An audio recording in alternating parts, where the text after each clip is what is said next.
What's up, guys? Ronin Man here.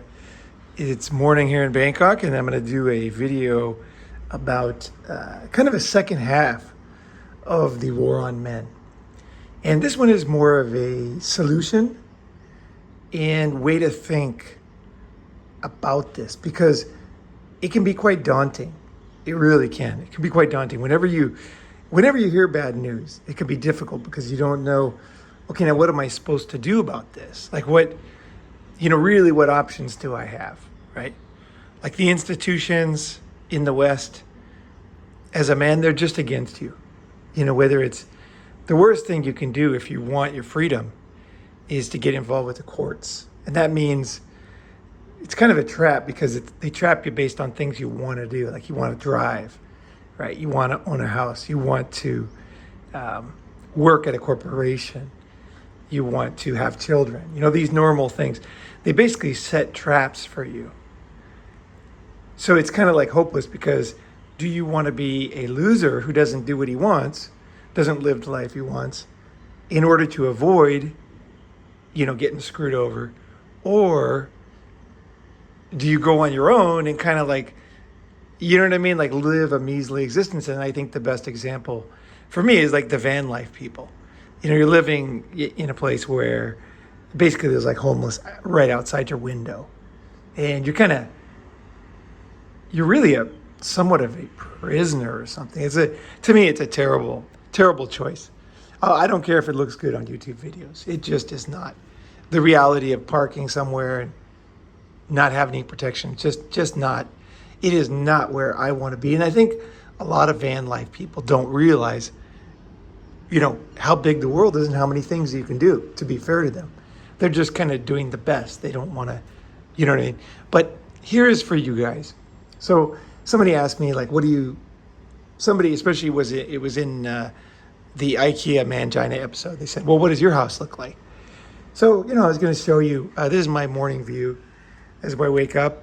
And it's nice that you can hear that it's very quiet. You can hear birds. We'll hear more if we get near the window. But basically, it's a nice place to live. And you can see there's a lot of stuff going on around here. As we look out the window, there's a club. See that blue there? That building there with the blue going around. That's a big club, and I used to live right next to that. There's tons of stuff around here. You can see hotels, and you can just see endless. If you look closely, you can just see endless pools. There's one here, one there, one there. Where's the other pools? Let's see here. There's a pool right there you can't see. Let's see. Where's the other pools? We got my pool, which is kind of hidden back there. I can show you that later. But the pool over there, and kiddie pool down below. Let's see here. This is not a great angle because there's like a really nice pool right behind there. There's a great pool. There's another one right there. Let's see. Where's the other pools? It's just a great. And then look at the buildings. Look at the. What do you call it? Like this is a real city. So many people say bad things about Bangkok, in the sense that they portray it in really the worst ways, which I don't like. This is a sophisticated, cool city. There's just so much going on here. There's a reason why this is the #1 tourist destination in the entire world. Bangkok, #1. #1 used to be London for many years, but Thailand just has so much to offer. It has a lot to offer that London has, except it's cheap, which is, you just can't beat that combo. You just can't. You can't beat a killer big metropolis full of people, full of excitement, full of music, full of entertainment, full of food, full of good service, full of nice people, full of great weather for a cheap price. I don't think people really appreciate what's in front of them. They watch a video like this, they might think I'm exaggerating or somehow trying to portray it in a good light. I'm not. I'm just exactly, I woke up and I'm just going to film what's in my life. Now, here's another thing you should notice. You probably won't notice is all the windows are open. So Where is, in a lot of big cities, your house is right on a big road. So you know what I mean? Like there's like a fucking huge, like 8-lane road right there. So you can't even open the windows because if you open the windows, it's just too noisy. And there's been a lot of studies about the noise and mental health. It is not a good thing. But here every day I wake up, I watch people take their dogs for walks down there. There's a little park there. This is kind of the dog, little like a kind of an apartment park. They got that's just part of that apartment block over here. But if you like big parks, the world's, I don't know if it's the largest, but it's right up there. It's just kind of right behind here. It's like a 5-minute walk. There's a park. It's about, I don't know how much bigger than Central Park. Let's just say Central Park size. And there's the guy cleaning the pool. You can see like so many things people say about Thailand are not true. Like they really have good service here. They care about things. They take good care of things. You know what I mean? Like some countries, like the pool might be dangerous. In Thailand, never heard of anything like that. Like you don't get like an infection from the water. You know what I mean? So like that kind of kills a lot of reasons why people don't come to cheaper places, because they say, well, it's dangerous. Thailand, I personally, and I'm sure there's people with more sensitive stomachs, but I've never had food poisoning in Thailand. And I've been here for years.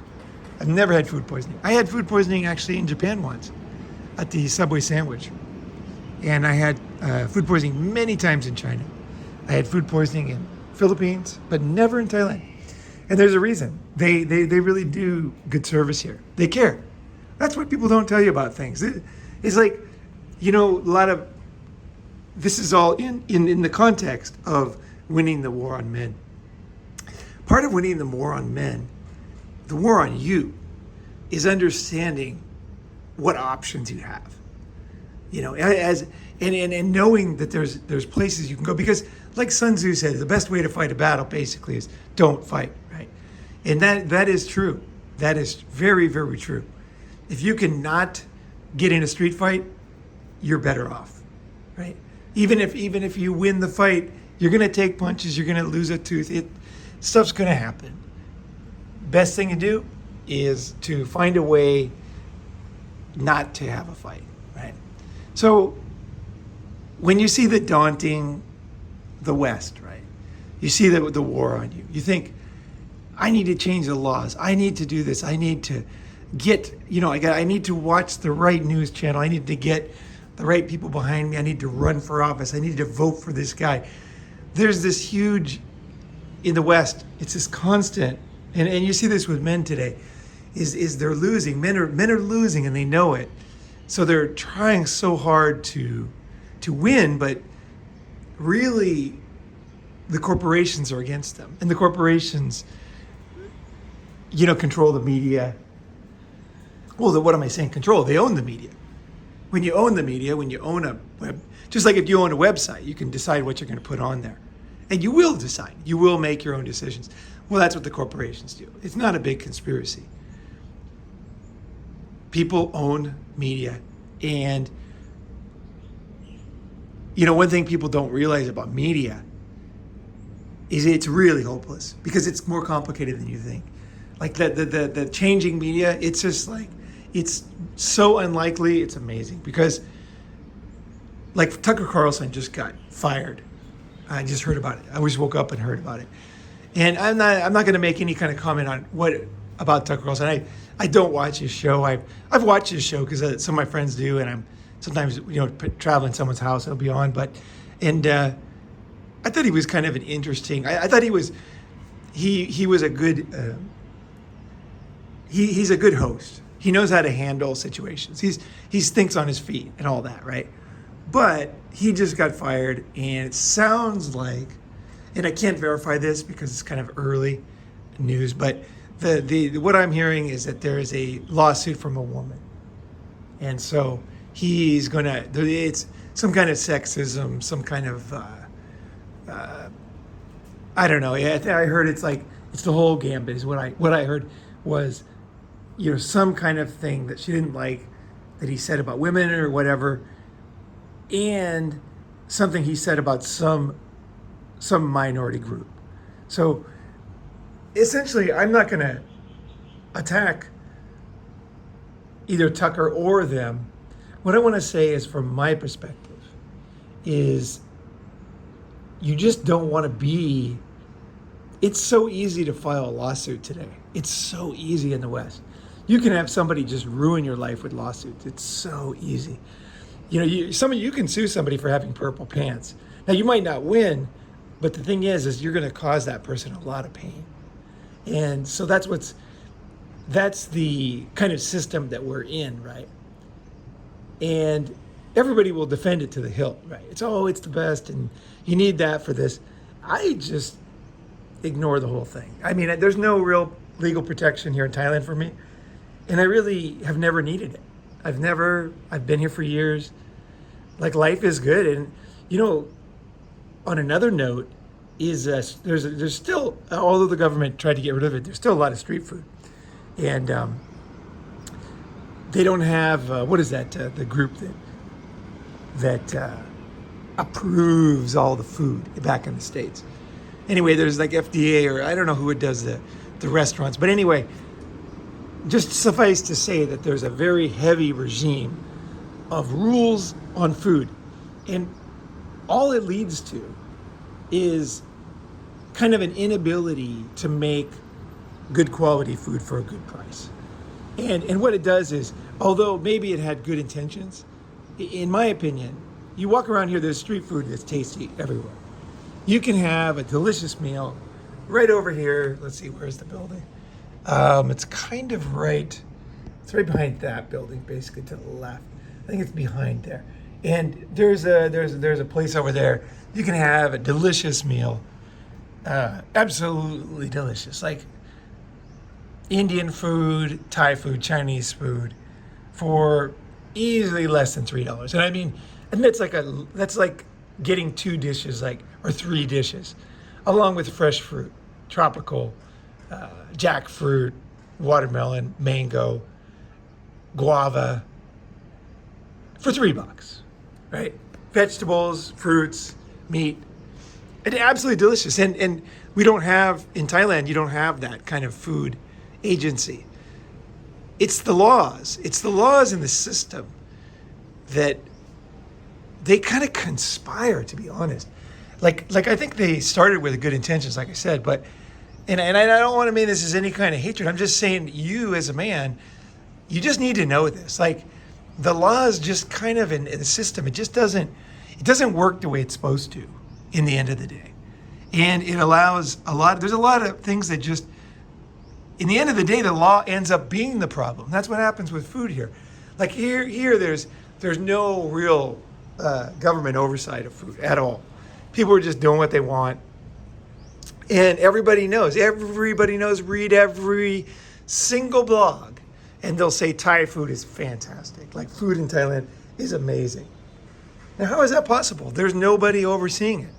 It's just a regular guy standing there with a wok, vegetables, frying shit up for you.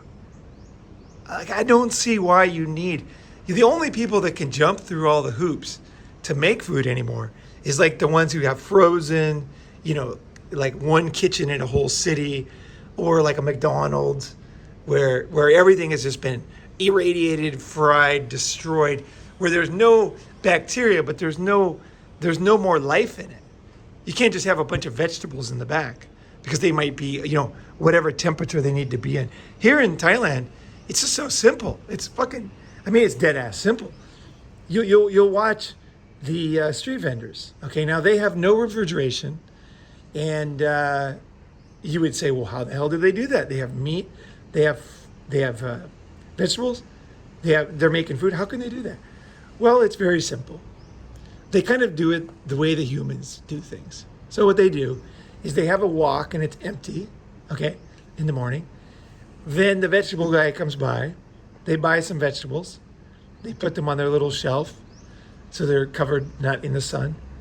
And then they get the meat, they stick it into a freezer. I can't think of the word, like a thermos type thing. And they put a little bit of ice in there, and then they cut it up for the day. Then when they're done, when the day is done, they basically the way most of them operate is when they run out of meat, they close up the shop. So they buy it what they think is enough, and if not, they take it home, right? And so you just naturally get a safe, fresh, very inexpensive, tasty meal. And you just can't get that in the States anymore. I mean, to me, really, the West is kind of like a hell of obese lawyers. I mean, at the end of the day, it has just become this intractable. You know, for you guys that are not English speakers, intractable is like a problem that just can't be solved. Like everything's a catch-22. And I recommend, like, as a man, like, you know, men are smart, right? Men are waking up. Like, don't fight the battle. Don't try to change. Just look at it and say that's kind of a ridiculous system. And then somebody will tell you, they'll say, oh, well, then you go change it. The thing is, you can't change it. See, that's the whole thing. That's the trick to make you a slave. You just join in the system, and then as soon as you start, you know, this is what always happens with politicians, like with good hearts. They get into it, and then as soon as they get in, they realize that it's hopeless. Same with media. Why is media screwed? It's because they're basically prostitutes of their customers. So if Ford is paying you, right, they have a huge ad in your blog or your TV show, and then Ford has a scandal, guess which scandal you're not going to really cover? Naturally, right? Because they're paying the bills. You might cover, great example of this, a really fucking great example of this. And this one is a classic. It is worth telling. So recently there was a recall, and every news channel posted this is the classic, guys. Even if you don't give a shit, it's classic. This one, I figured this one out. So I woke up one day and, you know, I follow a lot of Tesla news, and I invest in Tesla and everything. And I looked, and every news channel, MSNBC, and all of them had about a truck recall, in the Tesla truck recall. And I was like, oh shit, because the truck just came out, right? There's only like 36 trucks. And I'm like, oh man, a fucking recall already? Oh shit, you know. So I got really worried, because I was worried about the stock too, you know. So then I just kind of like, I blew it off. I went to breakfast or whatever. And then later I was kind of like looking into it, you know, and researching and everything. And then I realized that the news articles were very, very dishonest. There was no real mention of what the original articles, and I'm talking like, these are the ones, if you understand the media, these first ones are the ones that get all the traffic. Okay, Tesla truck recall. The ones that are later, that get into the details, they don't get as much traffic for two reasons. One is because the news is already out, so that the headline doesn't get clicked on, doesn't get watched. And the second thing is they're details. And people were like, okay, who cares? Details. They trust the media enough to give them a blast of information that they feel like that's enough to understand what's going on. So the assumption that they want you to have, and that everybody had, and I had before I went to breakfast, was that the Tesla trucks had some major problem, you know, which makes sense. It's a new truck, brand new, just came out, all new design. Of course there's going to be problems. And I was thinking, okay, shit, I was just hoping it wouldn't, not so quickly, right? When you make a new product, it's like, you're taking chances, right? Well, then I figured out, okay, so then the next couple of days, news starts trickling out. And I read, unlike most people, I actually read the details when they come out. And I remember there was an article, right? And then I went and read, and you know what it was? It was so ridiculous. This is really the world you're living in the West. So what it was a recall over brake pads. And I can't remember the company, but the company that made the brake pads for Tesla made them for every truck. They were like basically not a monopoly, but very close to it. All the other large truck companies used their brake pads.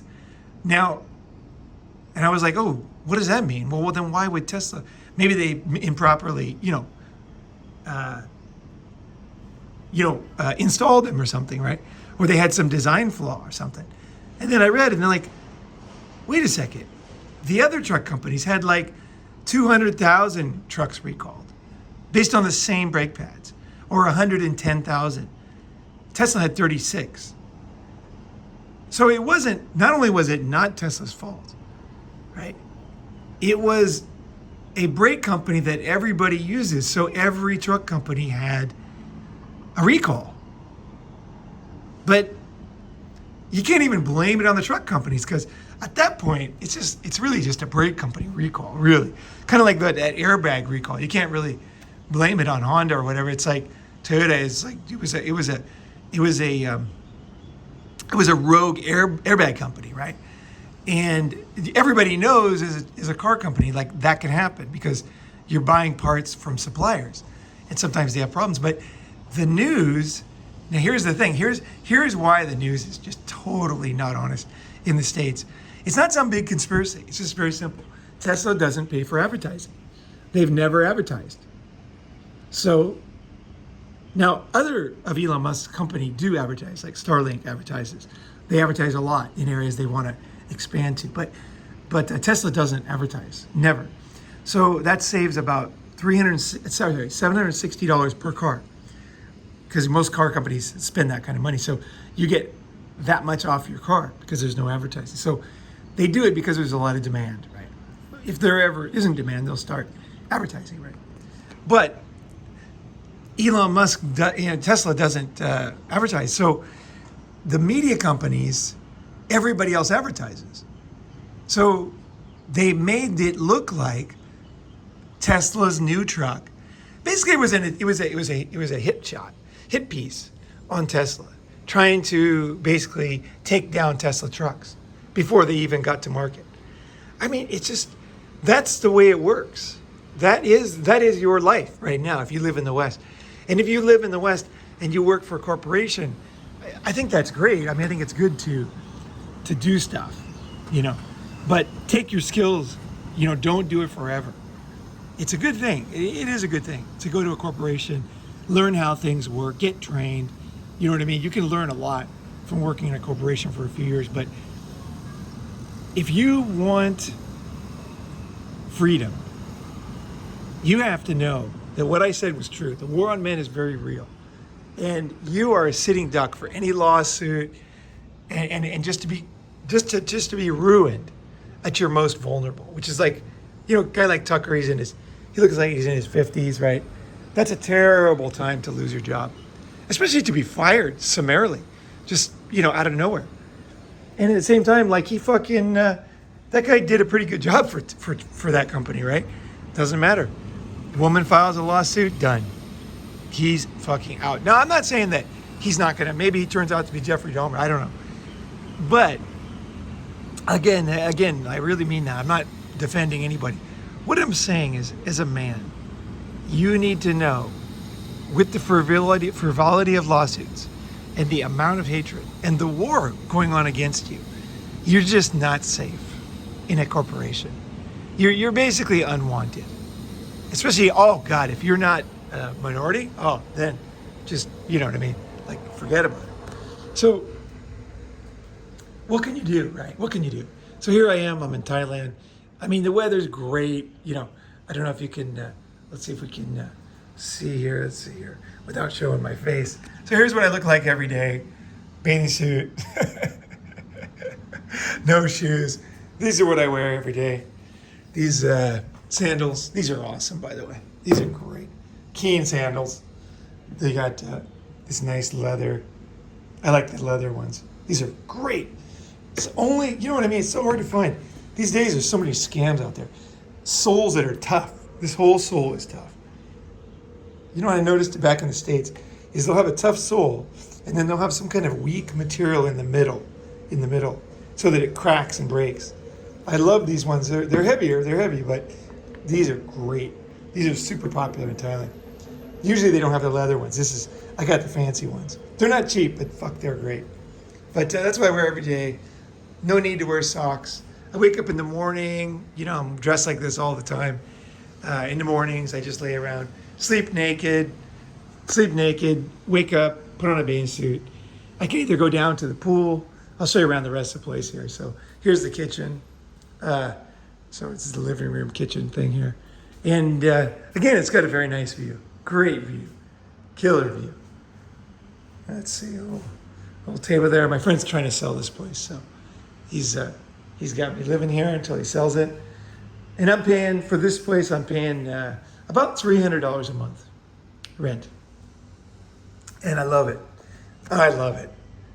And like I said, it's quiet. It's so close to the action. It is. The action is just right around the corner. There's my air conditioner. Got a great air conditioner.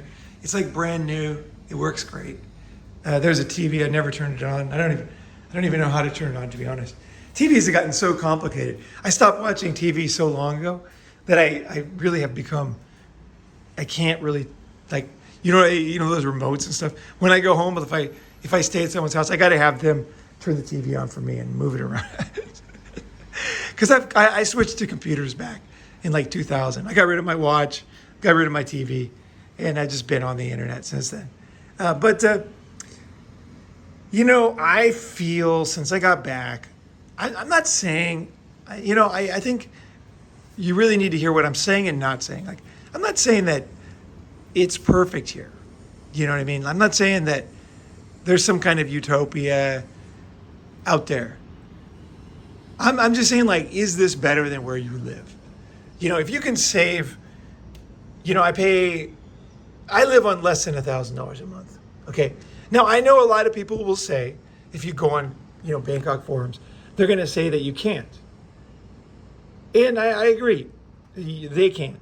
That's true. They don't know how. But because I'm an Asia rat, I've been here, forever, since the 80s. I know every little trick. And I end up living here very cheaply and very, very well. I just had my tooth fixed. One of my, what's it called? The top of the back teeth came off. There was I don't know if it's a crown. It's like one of those white ones, not metal.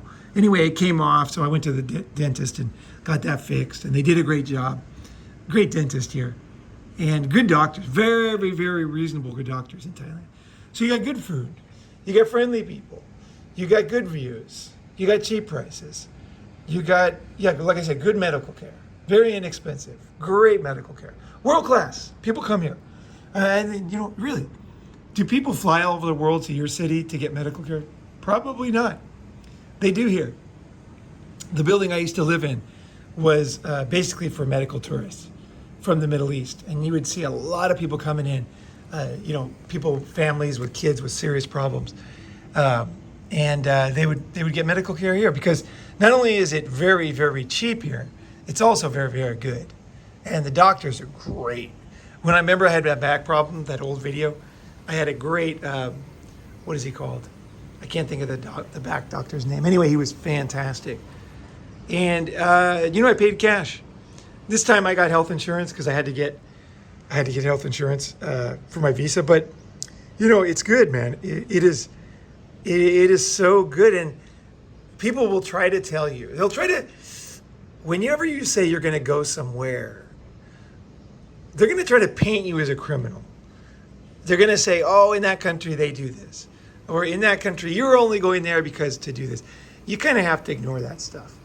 Because unless you are a criminal, if you are a criminal, then you need to protect yourself or whatever. You change your life or whatever. But if you're just a normal person and someone makes an attack on you, oh, when you go to Thailand, you're gonna do that, or everybody that goes there does this, or blah, blah, blah, blah, blah, blah, blah. This is what I do. I think you guys know me pretty well. I just basically what I do. Here's what I do. They just finished painting the top of that building, that roof there. The guys were out there the other day. I was walking around. I woke up naked, so I'm just sitting here on my desk, and then I realized, oh fuck, there's some guys right out there. That's one thing in a big city. You do have to look around, but luckily everybody's far enough away that nobody really cares. One thing about Bangkok is nobody cares. Nobody. It's not a Christian place. They just don't care. Like that it's true. Anybody who lives here a long time knows that. Like it's a relief actually, is that people don't care. Like you could probably, you could you could be doing any kind of decrepit, weird sexual thing, and then nobody would care. People just wouldn't look over, right? They just were like, okay, I'm not gonna look that way. People just, and I like that. I like that about this city. I really do.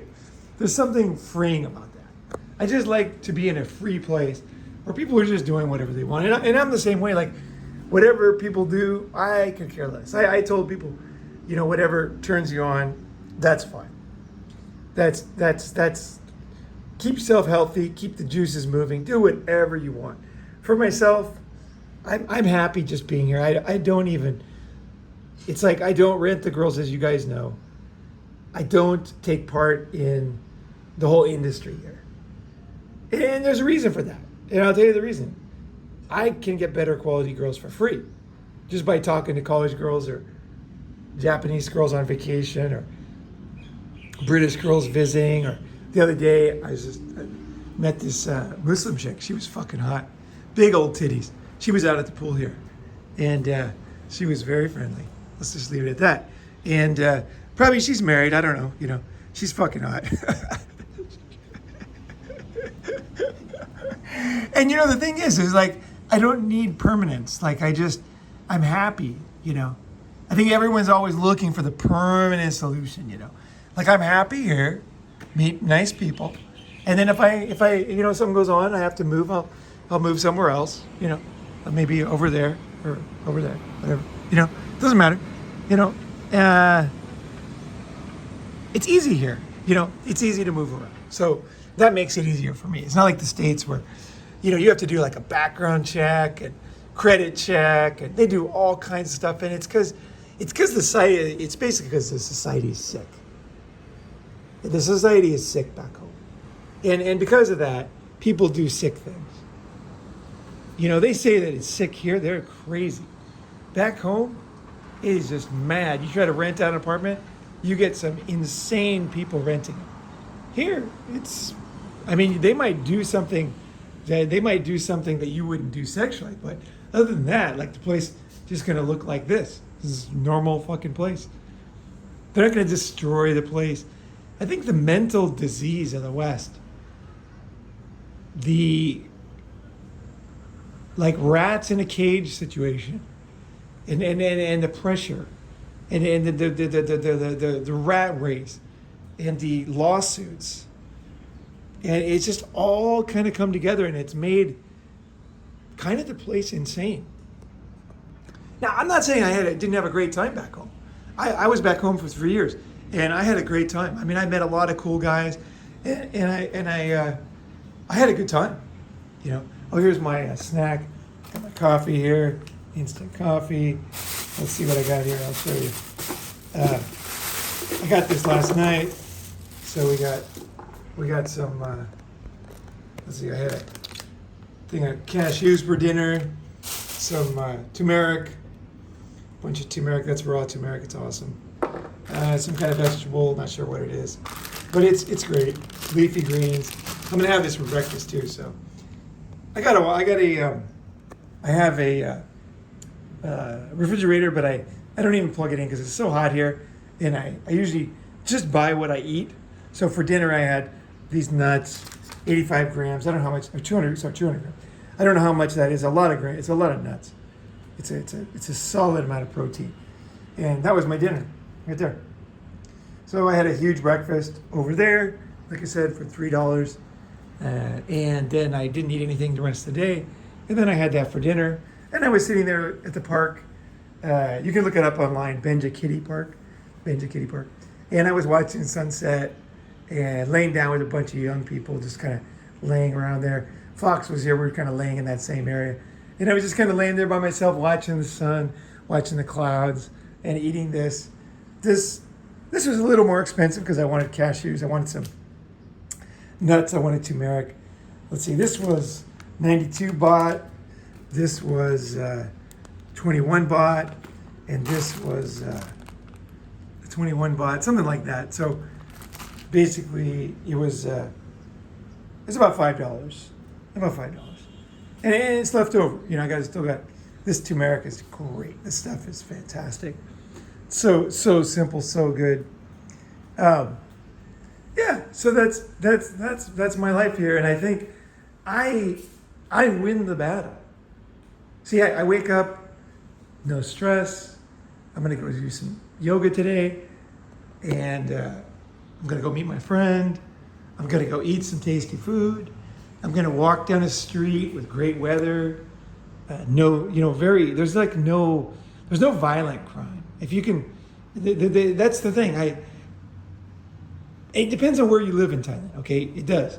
Like, I am in the best part of Bangkok. You can see that, like, there's always people out there doing stuff, like nice people, cleaning things up, cleaning the pools. The service here is amazing. You just see this all day. Like, people out there, and they're friendly. They're friendly. They're cleaning up the area. Let's see, there's the guys doing their walks. Somebody's doing some Tai Chi kind of thing there. You know, this is kind of like what I look at every day. Like, someone's walking their baby, and somebody's doing a lot of exercise there. Yeah, where is that? There. And then there's somebody else walking. Let's see. Yeah, it's basically, you can see it's not, you can see that it's not a dangerous place. It's not like crime-ridden.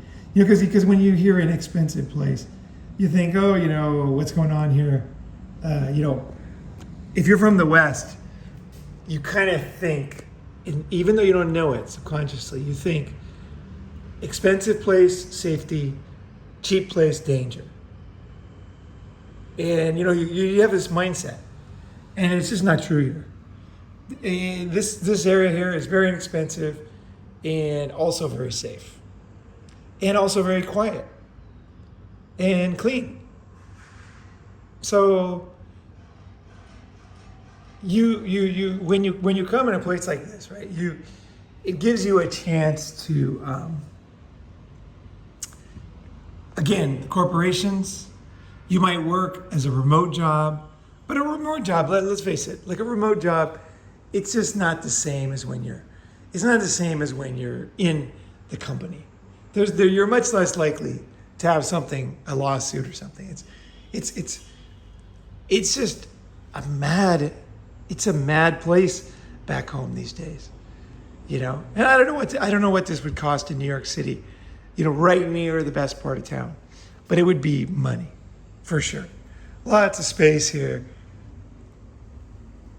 you know, lots of quiet, lots of view. Lots of great restaurants. I'm kind of in the middle of the action here. So, you know, like like I said, there's like Bar Street down there. There's all that road there is full of action. There's actually quite a bit of action on this road down that way. And then the next road is action. The next road is completely full of action. Down there is Sukhumvit Road, going parallel to that wall behind there. It's about maybe a 4-minute walk. And that area is the most action. So everything's close. The park, like I said, the park is about maybe that way. It's about 5-minute walk, 7-minute walk, something like that. 8-minute walk max. And it's one of the nicest parks you'll ever find in a big city. I'm not kidding. Check it out, Benjakiri Park. Now, if you look online, sometimes they call it just that little lake, Benjakiri, but look for the new, I don't know what they call it, Green Paradise or whatever, because they made the lake, it used to be a nice park, but now it's like 10 times bigger. They fixed it during coronavirus. So they made it, the queen here, the queen of Thailand, she kind of authorized it, and they took the old tobacco factory, and they took that down, and they made it into like basically a tropical paradise. And so all the girls are there doing Instagram pictures, and you know, sunset's just beautiful. And it's kind of nice because what you have like green, right, everywhere at the park, and then you have buildings in the background. So it's that kind of like, it's that view that everybody likes. It's that mix of old and new and nature and modern, and you know, it's like the perfect thing. It's like you don't want to be in a city where there's no green, right? And there's a lot of green around here. I mean, like, I'm serious. There is so much green when you go, when you look around, like there's like temples everywhere. There's like huge green areas everywhere, and the park is amazing. And then when you walk through the park, I'm not kidding, this is amazing. You walk to the park in no car. You don't need a fucking car. There's like monorails and subways and buses. Like you don't need to walk. Okay, I walk, There's like motorcycle taxis for $1. Like you don't need to walk. Like because I like to walk and I think it's healthy, I walk. But most people here, a lot of people, they sweat too much and they will just use public transport or some, bike taxi or something. But when I walk over there 8 minutes, then get this. So one of the world's largest parks is right over here. 7-minute walk. You walk this way through the park. When you get to the end of the park, guess what there is? There's a road, wireless road. You go over the road, that's where the U.S. Embassy is. There's another park. Look that up. Lumpini Park. And that's where you see all the big lizards. If you look at my videos where you see the big lizards, like huge, like alligator, crocodile looking things. And they're fine. They cruise around. They get fed. They're totally fine. But that park there is great. It's great to go watch sunset. So kind of what I do at night is I either go, or in the evening, I'll go down to the park. Like yesterday, I just ate my nuts and vegetables and stuff, just laying right by the park. But other days I'll be more ambitious and I'll walk down Benjikiti and I'll get to Lumpini Park. And then Lumpini Park, usually I'll walk around there for a while. Then lay down, look at the lizards, talk to my friends, make a Ronin video. I mean, you guys get the idea. It's not a lot of stress. Oh yeah, when I'm done. Okay, so now I've gone quite a few miles, right? Down there. What do I do to get home? To me, that matters.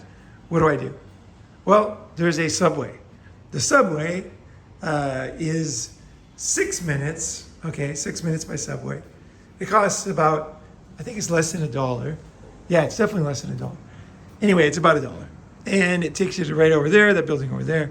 And then you get out, that's Sukhumvit, and then you walk here 10 minutes. So it's nice because the city is so wonderful because like in most cities, like if you park your car and you walk a long distance, how the fuck are you going to get back to your car? You can't. You're going to have to take an Uber for $40. That's madness. Here, you just kind of walk as far as you want. Then you either get in a cab, come back, or you get a motorcycle taxi, bike taxi, or you take a subway, or you take the monorail, or you take the bus. The bus costs about 30 cents to go across town. The bus is great. I'm a huge bus fan. Part of the reason why I can live so cheaply is because I know the bus system. And I use the bus. The bus saves a lot of money. A lot of people come here and they just waste tons of money on taxis, which is totally stupid, right? Total waste of time. The bus is great. So, I think the best way, I guess for you listening, right? There's two ways to think about it. You could think, okay, I can't move. He's lucky I'm stuck. Okay, that's one thing you could think. The other thing you could think is, you know what?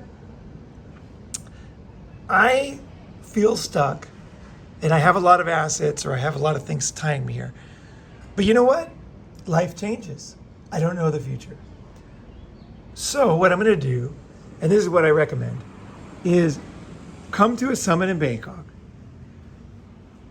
Just visit, meet a bunch of guys at the same time. Then get to know the city, get to know the area. So visit first. Don't make a big commitment. Don't believe me. Come check it out for yourself. Check out everything. And then enjoy your time here. It's a great place to be. Come on vacation. Here's what I'm thinking. If I get enough interest, I was thinking of doing a mini summit before summer. Because in summer, we're going to have a big Japan summit. But Japan is a totally different thing. It's awesome. Japan is going to be fucking fantastic. But for most people, it's not going to be a place they could easily move to. So Thailand is a place that I can help you. It's easy. You can live here, and from here you can go other places. So you can jump in a plane for sometimes as cheap as $100 to go to Australia, using Jetstar. You can fly to Japan cheaply. Sometimes that's sometimes like $100. You can go to the Philippines. You can take a bus to go to Cambodia, Laos. You can go to Vietnam very cheaply. You can go to Malaysia. You can go down to Singapore. You can go down to Indonesia. Sometimes Bali has very cheap flights down to Bali. So let me know if there's interest, because I'd like to do another kind of introduction to living in Thailand kind of idea for the people that are not maybe ready to move yet, but you want to open your eyes. It's kind of like the Open Your Eyes Summit is the idea I'm thinking. If there's no interest, then no problem. We're just going to do Japan. But if there is interest to do it, I'm thinking like Japan, beginning of August. So Thailand Summit Part 2, Open Your Eyes Summit would probably be somewhere pretty close from now. Something like 5 weeks, maximum 6 weeks from now. Let me know if there's interest, and happy to show you, a new thing, a new place, a new way of being. And I can't really tell you how you're going to feel, because it was interesting for me to watch the other guys at the summit, like Fox, and they were like blown away. They were like, fuck, what am I doing? And so I think I'd rather bring you here, show you stuff, and then let you discover what you discover. Right? It's where you feel the best. At the end of the day, it can be like a nice house, but if you have some cunt in there that's making your life fucking miserable, from the outside, everybody might say, oh, you're so lucky. But you might realize it's like hell for you, right? It's fucking hell. A lot of guys are living in hell. And especially if you're thinking of making a big change, like getting divorced, oh my God, if you just got divorced, coming to Thailand is like the best decision you could ever make, in my opinion. So there you go. There's kind of some ideas about really, I think the best way is life is short. Don't fight a bunch of scumbags. It's all catch-22. It's all set up to be a big trap. Not on purpose. Maybe it just kind of evolved this way. But at the end of the day, it's like trying to. It's kind of like, I'll end on this. It's kind of like, you think, oh, well, a lot of people paint the West and the war on men as kind of a conspiracy. The way I would paint is this: let's say that you are an innovative entrepreneur and you have a new technology that is going to replace old technologies. Okay, let's just say, like, obviously this is facetious, but let's say that you invented the internet, like Al Gore. So you invented the internet. Now, let's make it simpler. You invented email. Okay, so now you have email. If you wanted email to get popular, would you join the post office and try to convince them that don't send packages for a lot of money, send an email for free? Like, would that go over well at the post office? Now, this is before Amazon and everything, but the original threat of the internet was very serious for companies, because everybody sent letters at the time. And all of a sudden, people aren't sending letters, and they're sending gift cards, not packages, digital. So how do you think that would go? It would go terrible, because you're trying to convince a bunch of people who are making money off the system, right, as it is, right? So you're picking the wrong team, basically. The thing about living overseas is you're not giving up, you're picking the right team, right? Here in a country where you feel free, where you're not under a lot of stress, it allows you to be creative. It gives you time. Now, it also has its own, temptations that can cause you trouble. I mean, you can get AIDS, it can happen. And you can also drink yourself to death whenever you're too free and the prices are too low, weather's too good, there's too many girls around. If you got personal demons, you got to work on those, because Thailand will not help you with that, because all of a sudden you're going to have tons of free time. So you do have to do you have to do your work, right? You have to do your work on yourself. But if you've done that, or if you're doing that, Then freedom, lower prices. You don't have to be in prison, you know, because you can handle freedom. You have the discipline to handle freedom. And that's an important thing. So you do have to have that.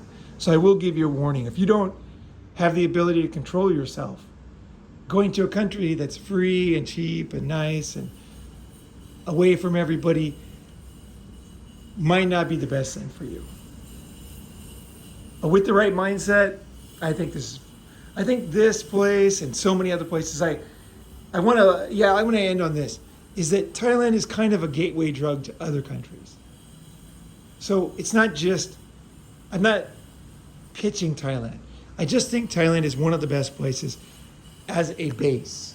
Once you taste Asia, once you taste like the weather, the people, the kind of, like I said, like everything, the street food, the lack of the SJW culture, the lack of being hated as a man, you know, the freedom from being tortured by this terrible system that is just a fucking evil. I mean, I think in 100 years, I think there's going to be so many things written about today's day where they mistreated and abused men. I really do. I believe that there will be a time when society will realize it. It's going to be way after our deaths and after the death of all these evil people that are doing it, that are knowingly crushing men. I think that the society is smart enough. They're going to figure it out. But that's up for them. That's up to them in another era. Our era is like right now. So why leave yourself in a vulnerable position? Unless you have some reason.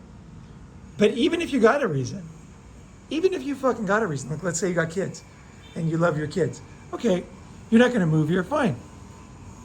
Come and see. Just come and see. And so many good things will happen. It's like the internet. You didn't want to try it. You didn't think it was going to do anything.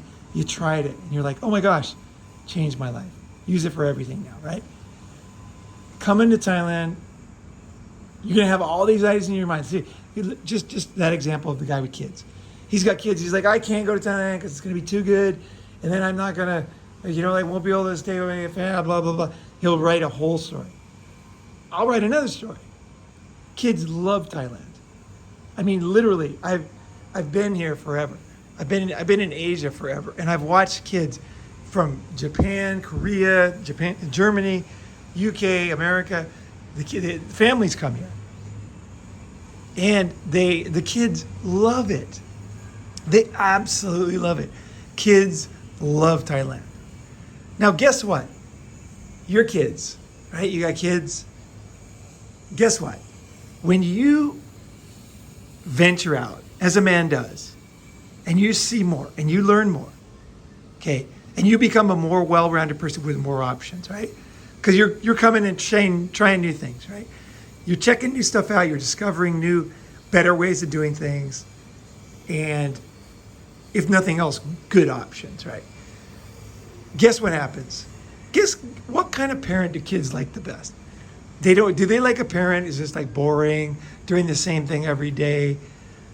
Kids love parents that are bringing them on adventures. Adventure. Kids love that. Come here, check it out. Go back to work, right? And then next year or whatever, take your kids here. Kids love Thailand. I'm telling you right now, I can give you kind of a rundown of all the places kids love. Kids love the food.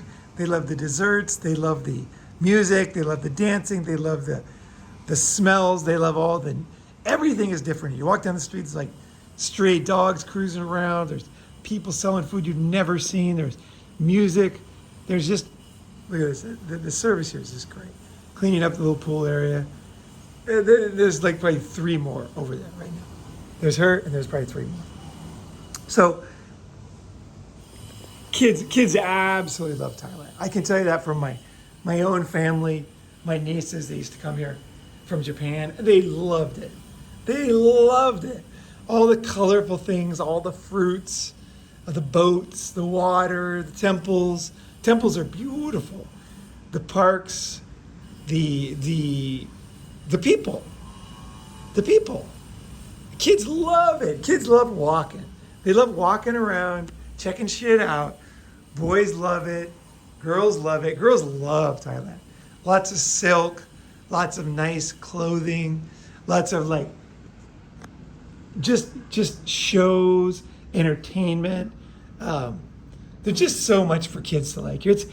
I would go so far as to say it's a much more kid friendly place than almost any country I know. And maybe that's the reason, one of the big reasons for this place being the #1 tourist destination is because families come here.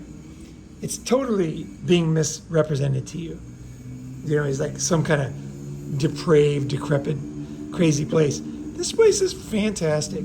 You can get into anything you want to get into if you want to, but there's no reason to, you know. So I really wanted to take my daughter I wanted to raise my daughter. Originally, I wanted to raise my daughter in Thailand until she was old enough to go to school. And then I had a school in Hong Kong that was very English, Chinese, and Japanese, 3 languages. So I wanted her to speak those 3 languages. That was I had an in on a very, very nice school. That's like an expat school that's half funded by the government. One of my friends was on the board of the PTA. He was going to help me get in. So my plan was to raise her here when she's small. Small kids love it here. Then to take her to school in Hong Kong for like junior high school, and then send her to the US to college as a trilingual international kid. That was my original plan. And I tell you, that was out of love for my daughter, because that was a great plan. Unfortunately, I won't get into details, but unfortunately I wasn't able to do that. And it's very sad, because I knew the benefit of speaking Chinese, benefit of native Chinese and native Japanese, in addition to English, and also having an Asian perspective. I knew the value of that. So kids, there's a lot you can do here with kids. So much stuff you can teach them. You want to teach your kids some new shit? Oh man, you know, you can even bring them to the summit, and then we'll figure something out. If we do a summit before Japan, we could do some kind of, mini summit and have something that they do something while we're doing this. That's a possibility too. I'm cool with that. It'll depend on the response of everybody. But anyway, I just wanted to kind of give you guys an idea of what it's like. Again, I pay $300 a month rent. My electricity is very cheap because I don't even use I use the air conditioner at night for like 15 minutes, and I go to sleep.